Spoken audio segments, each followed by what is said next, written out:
നവകേരള സദസ്സ് അവസാന ഘട്ടത്തിലെത്തുമ്പോൾ തലസ്ഥാനത്ത് തല്ലുമാല.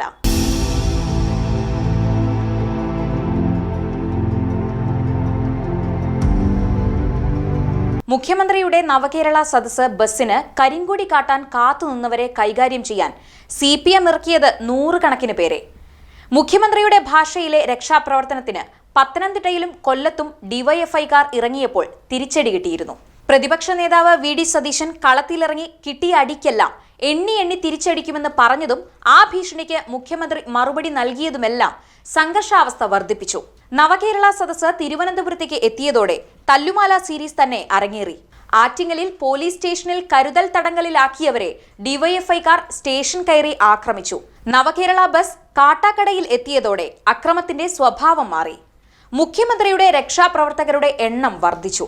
കരിങ്കൊടി കാണിക്കാൻ തയ്യാറായി നിന്ന യൂത്ത് കോൺഗ്രസുകാർ കാണുന്നത് ഇരമ്പി വരുന്ന ഡിവൈഎഫ്ഐക്കാരെയാണ്. അപകടം മണത്തതോടെ പ്രതിപക്ഷ നേതാവിന്റെ ആഹ്വാനം മറന്ന് യൂത്ത് കോൺഗ്രസുകാർ ഓടി രക്ഷപ്പെട്ടു.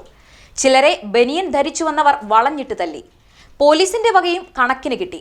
ആളുമാറി തല്ലാതിരിക്കാൻ ഡിവൈഎഫ്ഐക്കാർ മഞ്ഞ ബനിയനും ധരിച്ചായിരുന്നു മുഖ്യമന്ത്രിയുടെ നവകേരള ബസ്സിന് സുരക്ഷയൊരുക്കിയത്. ഈ രക്ഷാപ്രവർത്തനം ജില്ലയിലെ മന്ത്രി V ശിവൻകുട്ടിയുടെ മാസ്റ്റർ പ്ലാനായിരുന്നു.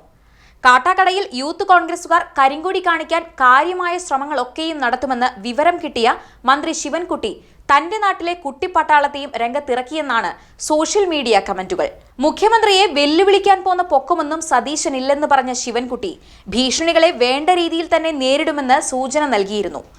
കേരളത്തെ കലാപഭൂമിയാക്കാൻ VD സതീശൻ നടത്തുന്ന നീക്കങ്ങളെ വെച്ചുപൊറുപ്പിക്കില്ലെന്ന CPM നയം നവകേരള സദസ്സിന്റെ അന്തിമഘട്ടത്തിൽ തല്ലുമാലയായി മാറുന്ന കാഴ്ചയാണ് കാണുന്നത്.